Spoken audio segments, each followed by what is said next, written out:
Yo soy el doctor Jorge Ramírez y voy a hablar sobre el manejo de los síntomas respiratorios en cuidados paliativos. Bueno, lo he puesto como el título, Navegando el aliento en estos pacientes. Y bueno, dentro de nuestra agenda vamos a ver la importancia y la relevancia que nosotros vamos a tener como equipo multidisciplinario para manejar este tipo de síntomas. Vamos a hablar un poco de disnea, la tos y el hipo que vamos a encontrar en estos pacientes. Y finalmente vamos a terminar con casos clínicos en los cuales nosotros vamos a aprender a desarrollar o llevar todo esto y vamos a integrar todo lo que vamos aprendiendo en este conversatorio. Muy bien, entonces, ¿por qué es crucial abordar estos síntomas respiratorios en los cuidados paliativos? ¿Alguien tiene alguna idea o alguien quiere comentar acerca de esto? Aquí tenemos una foto en la que estamos todo el grupo de ADI. Bueno, no estoy yo presente, pero tenemos a médicos como el doctor Willem, que ya dio algunas exposiciones anteriormente, la doctora y coordinadora del servicio, la doctora Jenny Huachaca, la doctora Lady Cruz, acompañados de las licenciadas en enfermería, de la psicóloga, de la nutricionista y el licenciado Antonio Rangel, que es el psicólogo, y también la señora Blanquita, que es nuestra técnica en enfermería, que estamos todos como equipo multidisciplinario para estos pacientes. ¿Por qué es abordar estos síntomas respiratorios en cuidados paliativos es importante o por qué es crucial? Porque es muy difícil manejar más que el síntoma, también la desesperación que pueda tener el familiar viendo a su familia, viendo al paciente en estos casos. Recordemos que la sensación de ahogo, la sensación de falta de aire o la disnea en estos casos son muy difíciles de manejar porque también lleva un entorno psicológico por la sensación que da esto, al igual que el hipo, que se vuelve muy deteriorado para la calidad de vida que nosotros vamos a querer mejorar para estos pacientes. Y es por eso que el abordaje suele ser muy multidisciplinario porque no solamente es el hecho de dar medicamentos para mejorar la situación del paciente, sino también entra nutrición para disminuir para dar recomendaciones nutricionales para evitar de repente algunos efectos adversos de algunos medicamentos. También el área de psicología para ayudar a calmar el estrés o la ansiedad o la sensación inminente de que el paciente está por irse en esos momentos. Enfermería, el hecho de llevar a cabo el seguimiento tanto de la administración de medicamentos, la misma administración de medicamentos, y nosotros como médicos también tenemos el abordaje complementario o farmacológico muchas veces en las cuales vamos a dar recomendaciones y todos en común tenemos que hacer partes complementarias a cada servicio y poder brindar también una atención integral desde nuestro punto en el cual nosotros nos vamos a enfocar para este tratamiento. Muy bien, dentro del aprendizaje, o perdón, dentro del objetivo del aprendizaje, vamos a manejar lo que son los síntomas comunes, vamos a identificar síntomas respiratorios, los cuales vamos a hablar en el transcurso de esta hora. Vamos a ver el tratamiento, vamos a manejar el enfoque tanto farmacológico y no farmacológico de estos síntomas. Vamos a ver estrategias, los test que vamos a tomar en cuenta para evaluar los síntomas y la práctica que va a ser el manejo de pacientes con casos clínicos, ¿no? Muy bien, empezando con los síntomas, vamos a hablar de la disnea, que según la Sociedad Americana de Tórax, define como una experiencia subjetiva de una molestia para respirar que consiste en sensaciones cualitativamente distintas que varían en intensidad. Recordemos que la disnea es un síntoma discapacitante con un deterioro general de la calidad de vida de los pacientes. Podemos encontrar disnea episódica o eruptiva, continua o intermitente, o también una disnea terminal. Cuando hablamos de una disnea episódica o irruptiva, cuando no es un patrón común y suele dar en momentos específicos o tal vez en momentos o en puntos que se van a ir identificando o simplemente aparecen de la nada. Y esto va a ser de forma irruptiva en la cual el paciente está tranquilo o posterior a un esfuerzo físico muy intenso o leve y se va a presentar. También tenemos una continua o intermitente que es de manera persistente a lo largo del día o tal vez tiene secuencias muy pequeñas para que nosotros podamos identificar cuál puede ser la causa o cuál es el síntoma adyacente que se lleva junto con esto. Y la línea terminal que nosotros vamos a ver esto en pacientes que en situación de últimos días o probablemente con enfermedades asociadas a la disnea que se va a llevar y nos indica que el paciente tal vez esté a punto de partir. En la incidencia podemos ver que en emergencias o en urgencias el 3.3% tiene una enfermedad maligna cuando tienen este síntoma. Es el cuarto síntoma más frecuente en pacientes oncológicos. Entre el 70 al 90% de pacientes presentan disnea en una etapa terminal cuando nosotros hablamos de enfermedades complejas y también se van intensificando en el progreso de las enfermedades que van a ir presentando estos pacientes. Dentro de la etiología, vamos a ver que podemos dividirlo como causas pulmonares, perdón, y vamos a ver si es con afección oncológica directa como el cáncer de pulmón. El efecto indirecto del cáncer va a presentar tal vez también es el neumotórax también nos va a causar esto, una enfermedad concomitante como el EPOC o el asma, y también puede tener afectación maligna, ¿no? O paramaligna como la debilidad muscular respiratoria en casos de caquexia tumoral, síndrome paraneoplásico, miopatía esteroidea o alteraciones hidroelectrolíticas que también nos pueden dar este síntoma.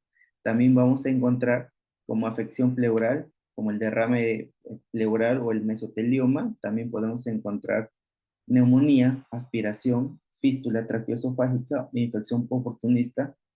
Como enfermedad concomitante, podemos encontrar nuevamente la enfermedad pulmonar restrictiva como una deformidad del pared intersticial y en una afectación sanguínea podemos encontrar anemia o hiperviscosidad. Como afección pericárdica, vamos a encontrar derrame, puede haber también una embolia pulmonar, insuficiencias cardíacas o cardiopatías crónicas, elevación del diafragma, puede haber parálisis diafragmática, ascitis o hepatomegalia, en las cuales nos van a dar este síntoma. Como afectación traqueal, vamos a ver también afectaciones vasculares como el síndrome de vena cava superior, embolia tumoral, afectación linfangítica o linfática como la linfangitis carcinomatosa, que estos van a ser, también pueden ser relacionados con el tratamiento como cirugía pulmonar, la misma quimioterapia puede causar esto, la radioterapia como complicación una neumonitis o una fibrosis pulmonar a causa de estas, y como afección maligna o paramaligna podemos encontrar afectaciones o afecciones no malignas como una enfermedad neuromuscular, crisis de ansiedad también u obesidad. También podemos encontrar por parálisis frénica o infiltración de la pared torácica. Para llegar al diagnóstico, recordemos que, como lo habíamos indicado al inicio, la disnea es un síntoma, no es un signo. Y es por eso que no recomendamos mucho el uso de exámenes auxiliares para dar este diagnóstico. No solemos pedir un AGA con electrolitos, no solemos pedir una placa de tórax, siempre y cuando no estemos pensando en una enfermedad concomitante o una alteración subyacente a esta enfermedad o a este síntoma. Y tampoco pedimos o medimos en cada momento el pulso oxímetro porque eso también aumenta la ansiedad tanto del paciente y del familiar para poder manejar este síntoma, ¿no? Nosotros nos vamos o nos basamos en escalas. En cuidados paliativos hablamos mucho de escalas para ver el manejo como la escala de Borg, por ejemplo, que va del 0 al 10. Mientras menos sea la numeración, es menos la sensación, y si llega a 10 ya es extremadamente muy subjetiva, eh, muy objetiva, perdón, el síntoma que va a tener nuestro paciente. También podemos encontrar una escala de EVA, que es así como para el dolor, pero traducido a la disnea, en la cual nosotros vamos a encontrar que es una disnea leve, disnea moderada, una disnea severa. Y cuando ya llega a la disnea severa, el que nos da este dato es donde nosotros observamos y el familiar que está presente o el cuidador. Acá tenemos el cuestionario de evaluación de LESAS o de Edmonton, en la cual vamos a ver que si el paciente tiene o no dificultad para respirar, en la cual podemos encontrar en el quinto acápite que va del 0 al 10 nuevamente. Y acá tenemos también el council, que vamos a identificar cuánto te ahogas últimamente. Nuevamente, esto tiene 5 parámetros que van del 0 al 4, y es ausencia de ahogo excepto de realizar actividad física intensa. Cuando se ahoga al andar muy rápido o al subir una cuesta poco pronunciada. Cuando es 2, es cuando se ahoga en el llano, al mismo paso que otras personas. El 3 es cuando le obliga a parar antes de los 100 metros caminando o después de pocos minutos al andar en terreno llano. Y el 4 es cuando tiene disnea en reposo. Para el manejo de la disnea, este dato lo estamos sacando de la ASCO, que es la Sociedad Americana de Oncología Clínica, en la cual nos indica que en todo paciente debemos hacer un tamizaje de rutina de disnea en entorno ambulatorio en todas las consultas. Entonces, ¿qué nos indica esto?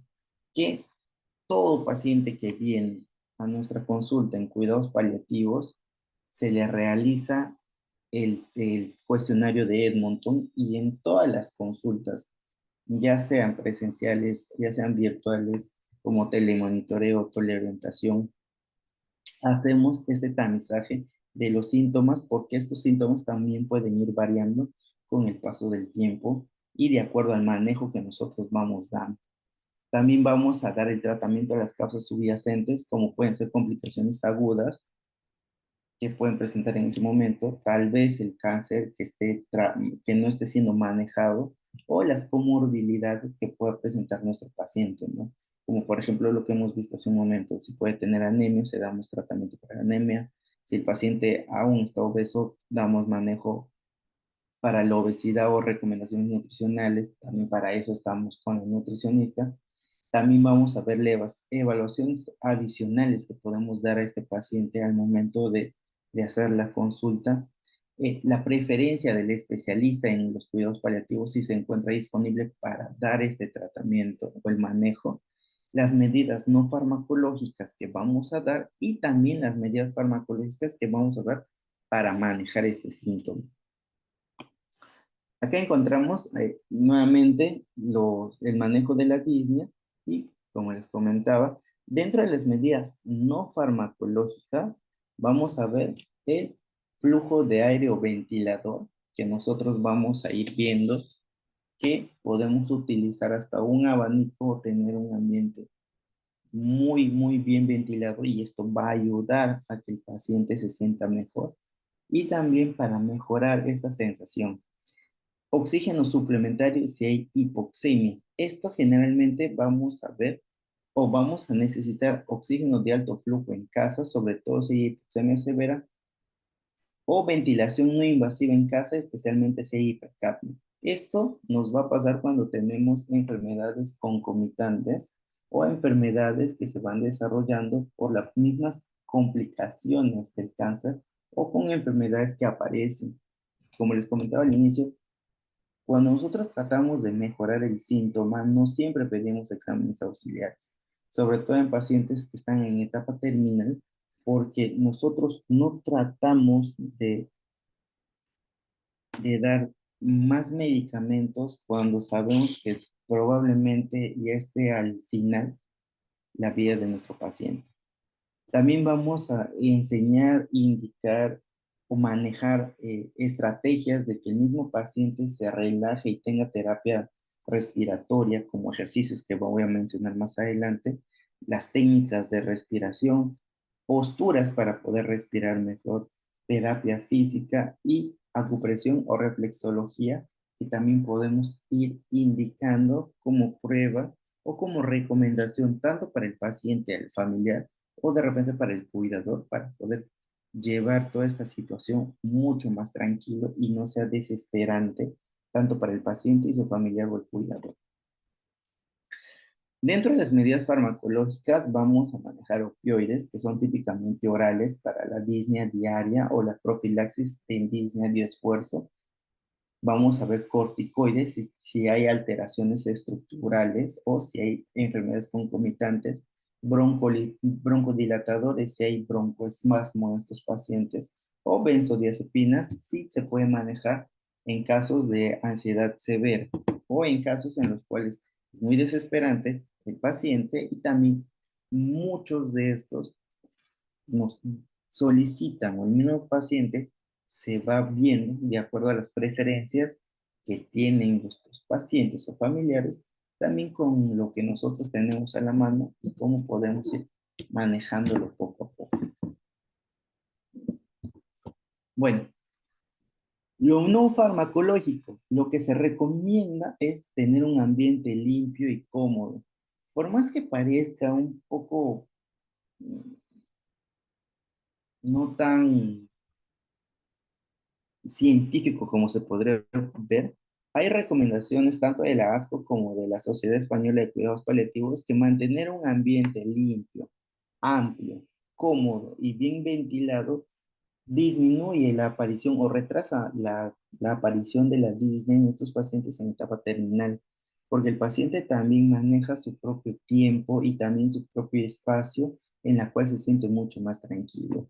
A veces esto no se ve mucho, a lo menos en los pacientes que nosotros vemos en ADI, porque cuando nosotros salimos a visitar pacientes, el cuidador siempre o generalmente está en el mismo ambiente que el paciente y el cuidador que generalmente es o la esposa o la mamá o la persona con menos capacidad profesional, por así decirlo, tiene por darse el hecho de cuidar al paciente, a veces estos ambientes se encuentran un poco descuidados y nosotros recomendamos que se mantenga de repente a la preferencia del paciente cómo le gustaría tener su ambiente o su habitación. Tenemos posiciones para poder dormir. Hay, como indica en mi imagen, tenemos posiciones como semisentado con el tronco inclinado. Básicamente es como si estuviese durmiendo sentado. Hay acostado en decúbito lateral con las piernas dobladas, teniendo una almohada entre las piernas y colocándonos sobre una almohada igual nuestra cabeza. O si no, sentado con los pies bien apoyados y la cabeza inclinada hacia adelante y los brazos descansando sobre una mesa para que pueda haber expansión de la caja torácica y no golpee y no sienta de que se está obstruyendo y se infle o se pueda tener una buena amplificación. La ventilación constante, como les comentaba, un buen flujo de aire va a ayudar también que el paciente disminuya la sensación de ahogo.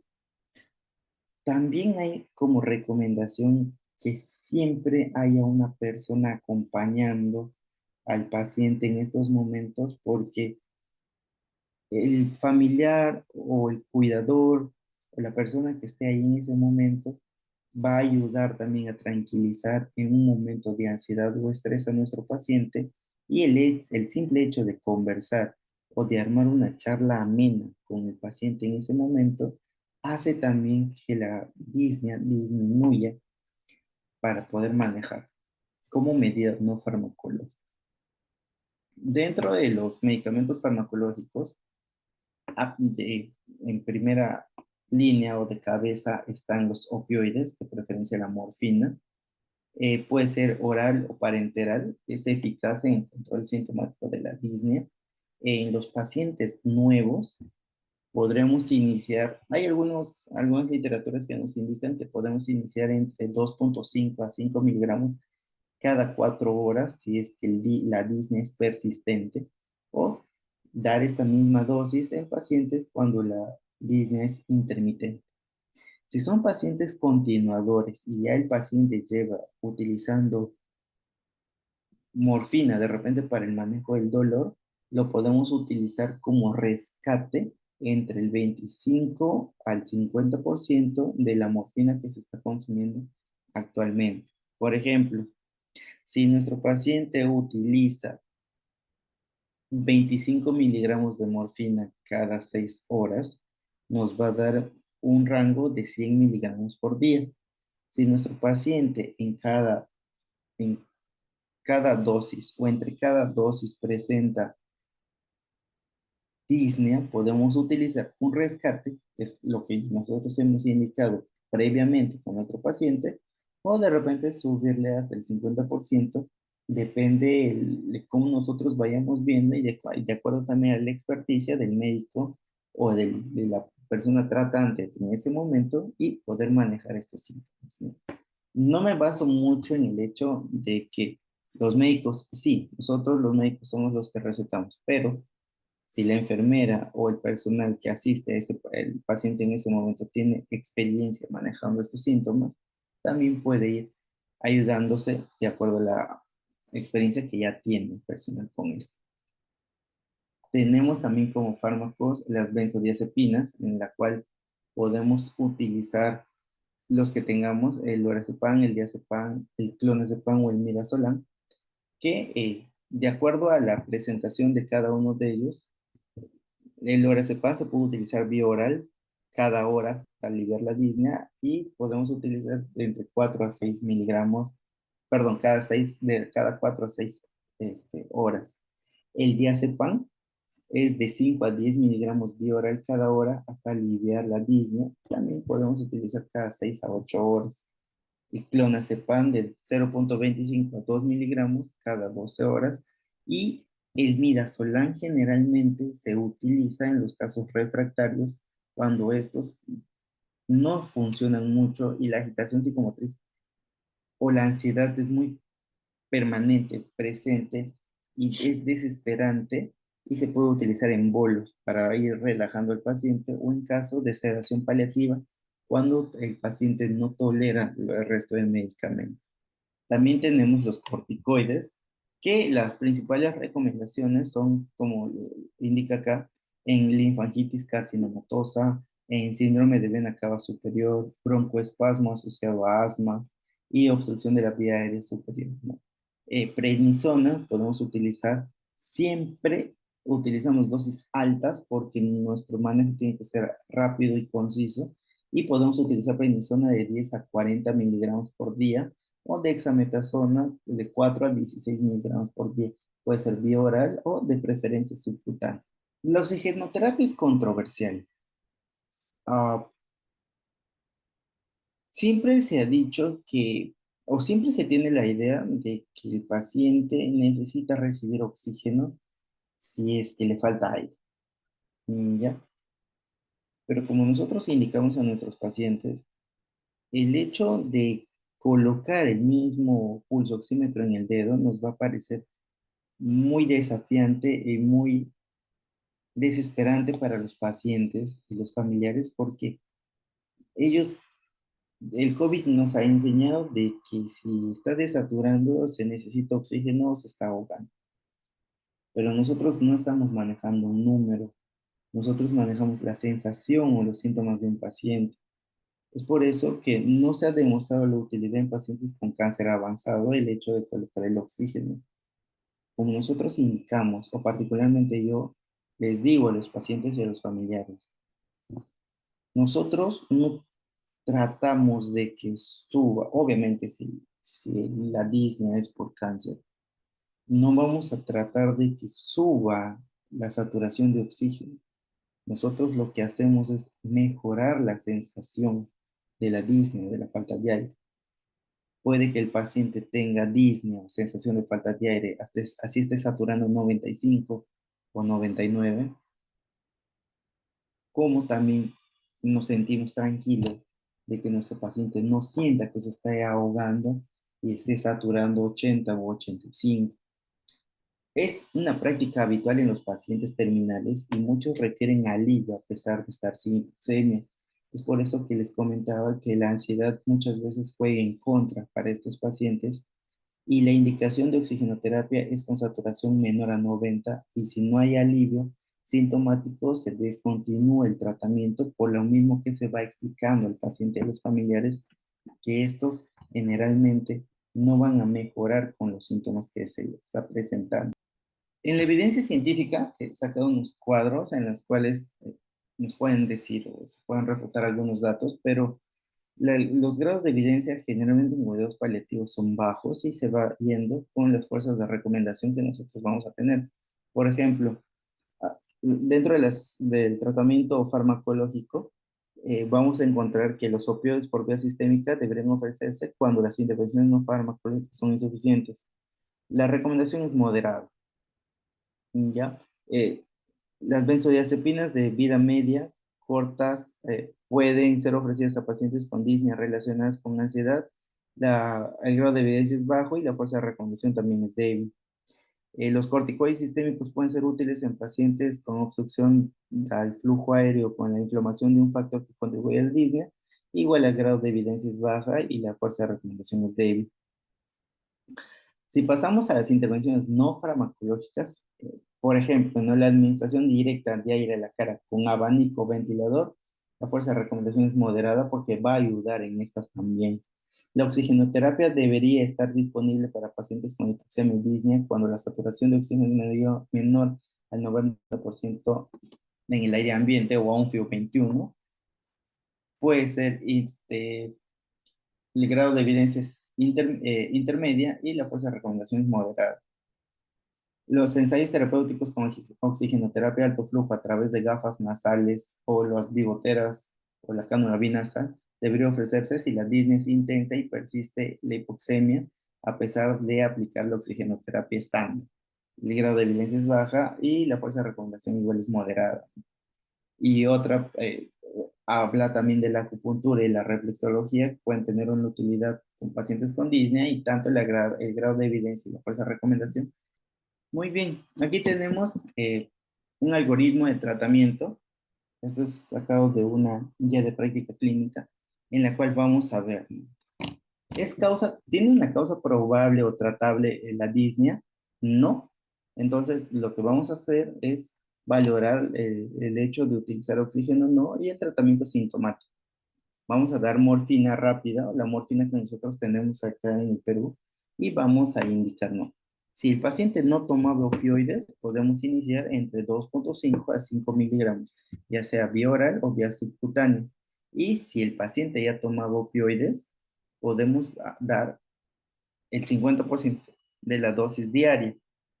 Aquí nos indica el 50, pero otras recomendaciones, como les mencionaba, eran entre el 25 al 50% de la dosis diaria o de repente dar como la recomendación de dar un rescate, ya cuando el paciente viene tomando esto o viene consumiendo morfina de repente para el dolor. Entonces, el dolor no cede, asociamos a una benzodiazepina, si en caso fuese por ansiedad, vamos manejando esto. Si cede y no tomaba opioides, vamos dando opioides o morfina a demanda. Entonces, si tomaba opioides y cede al dar opioides, se aumenta la dosis en un 25 al 50% de la dosis que ya estaba administrado para este paciente. Muy bien, entonces eso es si es que tenía una causa, si es que no tenía una causa probable o tratable. Entonces, ¿tiene una causa tratable? Sí. Nuevamente valoramos el hecho de usar oxígeno y dar un tratamiento específico. Tratamiento específico. Si es broncoespasmo, podemos dar broncodilatadores o corticoides o de acuerdo a la patología que pueda estar presentando con este broncoespasmo. Si tenemos insuficiencia cardíaca, podemos iniciar diuréticos, dioxinas o medicamentos que van a tratar esta enfermedad.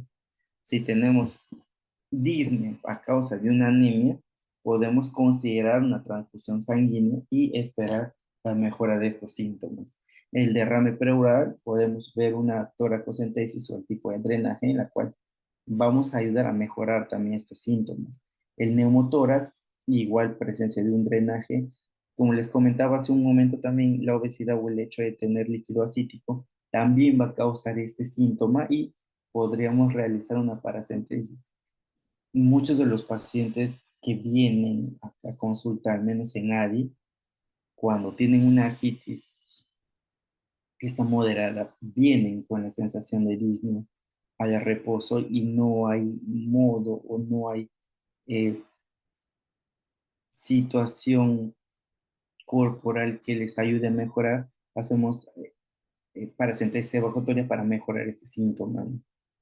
Si el paciente presenta una tromboembolia pulmonar, podemos iniciar con anticoagulación. Y si es una insuficiencia respiratoria restrictiva, podemos intentar una ventilación no invasiva. Muy bien. Luego pasamos a la tos. Y para recordar también, la tos es un mecanismo fisiológico cuya finalidad es despejar las vías respiratorias de moco y cuerpos extraños cuando el transporte mucociliar es suficiente o está siendo atacado por algo más, ¿no? En pacientes con cáncer en etapa terminal, su incidencia generalmente se estima en torno al 38% y puede llegar hasta el 90% en los pacientes con tumores de la especialidad de otorrinolaringología avanzados o con cáncer de pulmón. Muchas veces la tos también provoca empeoramiento de otros síntomas, como el dolor, la disnea, la incontinencia y lo más pesado que nuestros pacientes indican es que no pueden conciliar el sueño. Dentro del diagnóstico, nosotros vamos a evaluar la historia clínica y la exploración de síntomas. eh, Perdón, la historia clínica y la exploración son las principales fuentes de información para el diagnóstico. La radiología de tórax será una prueba complementaria a realizar cuando la historia o exploración sean insuficientes o se esté pensando de repente de otra enfermedad asociada a la enfermedad oncológica, y el análisis en cada caso debe incluir la evaluación del tiempo, la evolución que va teniendo este síntoma, los episodios previos o factores desencadenantes que va a ir presentando nuestro paciente, la alteración en la calidad de vida o la descompensación asociada de otros síntomas que nosotros vamos a ir viendo. También recordemos que al final de la vida se añaden pérdidas progresivas de la fuerza y la incapacidad para coordinar la movilidad torácica, y esto también conlleva que el paciente presente tos. Muchas de las causas que podemos encontrar acá pueden ser relacionadas con el tumor o no relacionadas directamente con el tumor en el caso de cáncer. Y relacionadas con el tumor puede ser el tamaño o la presencia o la localización de la masa tumoral, el derrame pleural, el derrame pericárdico, atelectasias, la obstrucción de la vena cava superior, infecciones asociadas al tumor, fístulas en el esófago o en las vías respiratorias, linfangitis carcinomatosa o complicaciones de la misma quimioterapia o radioterapia que recibe este paciente como tratamiento del cáncer, ¿no? No relacionadas directamente con el tumor, también puede haber un goteo postnasal, la administración de IECAS u otros fármacos, la misma enfermedad de asma, enfermedad pulmonar obstructiva crónica, bronquiectasias, un tromboembolismo pulmonar, insuficiencias cardíacas, reflujo gastroesofágico y irritación timpánica que nosotros podemos encontrar con este paciente. Como tratamiento, eh, nosotros vamos a ver, antes de avanzar de esto, también podemos hablar que la tos, vamos a ver si es que es una tos crónica o es una tos aguda. Generalmente se habla de tos crónica y tos aguda con el límite de los 2 meses. Cuando es mayor o igual a los 2 meses de duración, ya podemos hablar de una tos crónica. Y es de acuerdo a esto que va a entrar el manejo de este síntoma. En el tratamiento nosotros debemos dirigirnos a la causa o al mecanismo más probable por el cual nosotros estamos teniendo este síntoma. A veces el mismo hecho de que el paciente no se pueda movilizar o esté postrado puede producir que el moco no se esté moviendo y muchas veces el tratamiento de primera línea nuevamente es la morfina, que es el mayor antitusígeno que vamos a encontrar en estos momentos, y también es mucolítico si en caso de la tos fuese productiva este paciente. La dosis de inicio, si fuese tos para este paciente, podemos iniciar con 1 a 2 miligramos, ya sea de vía oral o de forma subcutánea. Y podemos llegar hasta 5 a 10 miligramos cada 4 horas en pacientes que tomaban previamente la codeína. Ahora, si nuestro paciente es alérgico o hay contraindicaciones para dar morfina, podemos utilizar metadona. Y la metadona podemos dar de 2,5 miligramos cada 8 horas y la dosis máxima es de 15 miligramos por día. Si utilizamos otros medicamentos, podemos utilizar codeína, que va de 10 a 20 miligramos cada 6 a 8 horas. También utilizamos dextrometorfano, que podemos utilizar de 5 a 10 miligramos cada 4 horas en adultos y en niños de más de 6 años. También tenemos la escopolamina cuando tenemos broncorrea, generalmente en nuestros pacientes que están en situación de últimos días, y podemos utilizar de 20 a 40 miligramos cada 4 a 8 horas. Y si tenemos una tos crónica que no mejora a estos medicamentos, podemos utilizar también anestésicos locales en spray, como la silocaína, y esto lo vamos a dar en caso de tos rebelde.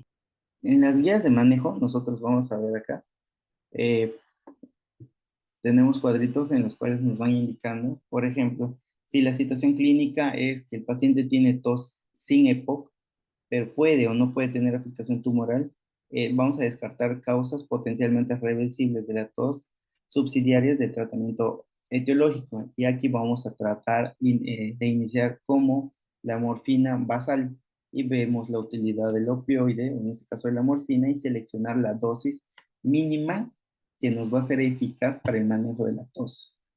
Vamos a tener nuevamente una tos persistente que no responde a los tratamientos escalonados previos. Según la ubicación del paciente, podemos ensayar las nebulizaciones con lidocaína al 2%, o también podemos utilizar gabapentina si es que no hay una respuesta. Podemos también utilizar cromoglicato sódico, paroxetina, baclofeno o también diazepam. Si nosotros vamos a ver en pacientes con tos en situaciones susceptibles al tratamiento, como por ejemplo de origen farmacológico, como los IECAS, como el amlodipino, que generan esto, tos, por ejemplo, o el nifedipino, podemos retirar el fármaco. El síndrome de goteo postnasal, que vamos a administrar esteroides nasales inhalados, como la budesonida. Si es de origen asmático, vamos a utilizar agonistas beta 2 adrenérgicos de acción rápida. Reflujo gastroesofágico, que podemos utilizar inhibidor de la bomba de protones, más un procinético, más medidas higiénicas posturales. Si es un EPOC reagudizado, vamos a optimizar el tratamiento de base. Origen cardiológico, mejorar los tratamientos con diuréticos o IECAS. El derrame pleural, drenaje de las condiciones del paciente que lo aconsejen, y así vamos a ir medicamentos. Nuevamente tenemos un efecto de masa en la cual vamos a utilizar corticoides para disminuir de repente este efecto y en dosis altas, ¿no? De 16 miligramos en 24 horas, con pautas descendentes progresivas si es que hubiesen mejoría. Recordemos que no necesitamos dar cada 24 horas, sino en dosis escalonadas para poder mejorar los síntomas como la tos. Y finalmente vamos a hablar de hipo. El hipo es un espasmo involuntario sincrónico y clónico de los músculos intercostales y el diafragma, que produce una inspiración súbita seguida de un cierre abrupto de la glotis que se traduce en el sonido característico. Vamos a hablar sobre la clasificación, si es agudo, crónico o también intratable. Aquí tenemos un cuadrito en el cual vamos a hablar un poquito de la fisiopatología. Recordemos que para que se llegue a producir el hipo necesitamos una patología torácica o abdominal y habiendo un estímulo del nervio frénico, y pueden haber también factores tóxicos o psicógenos en las cuales van a haber lesiones en el sistema nervioso central a través de su medida aferente de este arco reflejo en que componen los nervios frénico, el vago, el accesorio, laringio y la cadena de simpático comprendida entre T6 y T12. Va a haber alteraciones del nervio frénico y la cadena simpática. Estos llegan al centro regulador vulvar en el sistema reticular ascendente, y estos va a afectar tanto a los nervios cortales como al nervio laríngeo recurrente, produciendo la glotis, que lo habíamos mencionado anteriormente, y los nervios intercostales, en los cuales va a causar contracciones mioclónicas repetitivas, tanto en el diafragma, en los músculos intercostales externos y en los músculos accesorios de la respiración, produciendo finalmente el singulto o el I. En los diagnósticos, nosotros vamos a ver que mayor a las 48 horas con el disconfort puede limitar la ingesta de los alimentos, y se puede realizar todo tipo de estudios. Siempre con el hipo hay que descartar otro tipo de enfermedades. Por eso es que coloco la imagen de exámenes de sangre, porque tenemos que ver sobre la glucosa, podemos ir viendo eh, de repente alteraciones metabólicas o trastornos hidroelectrolíticos.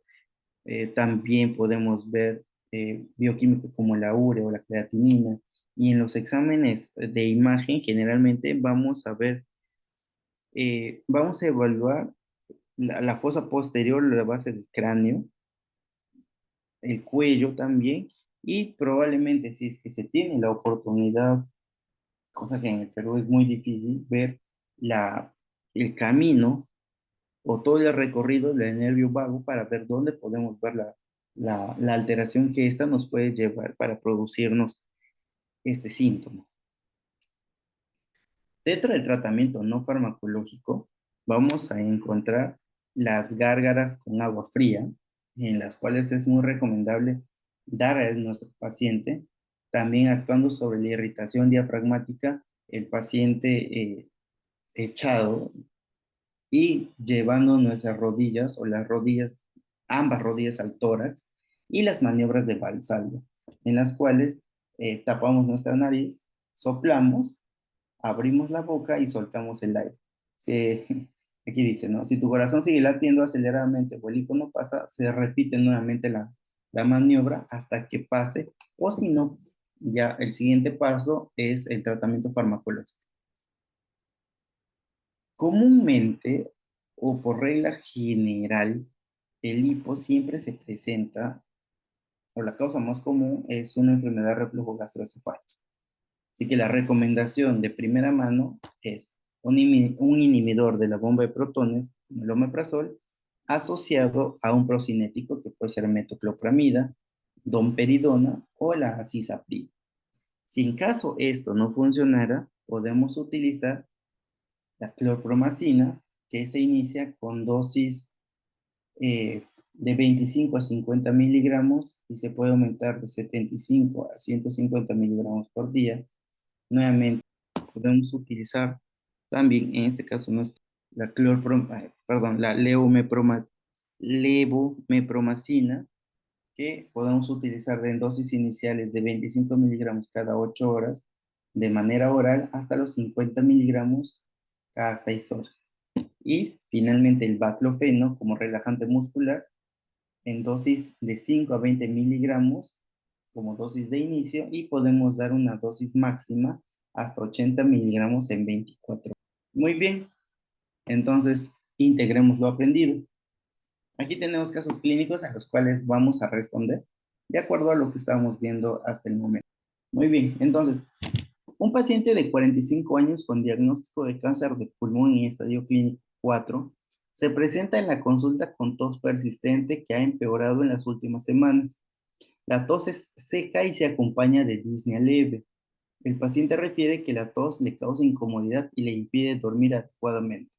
En la exploración física se observa que el paciente tiene una frecuencia respiratoria de 22 respiraciones por minuto y una saturación de oxígeno del 90% a FiO 21. ¿Cuál es la opción más adecuada para el manejo de esta tos con este paciente?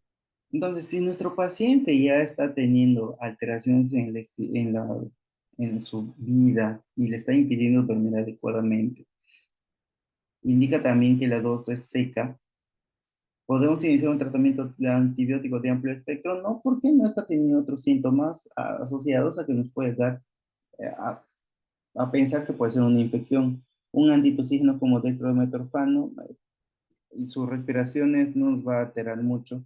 Ya podemos iniciar opioides para el manejo de la tos y la disnea y esto vamos a ir escalando o reduciendo de acuerdo a la presentación o a los efectos que vamos teniendo con esto.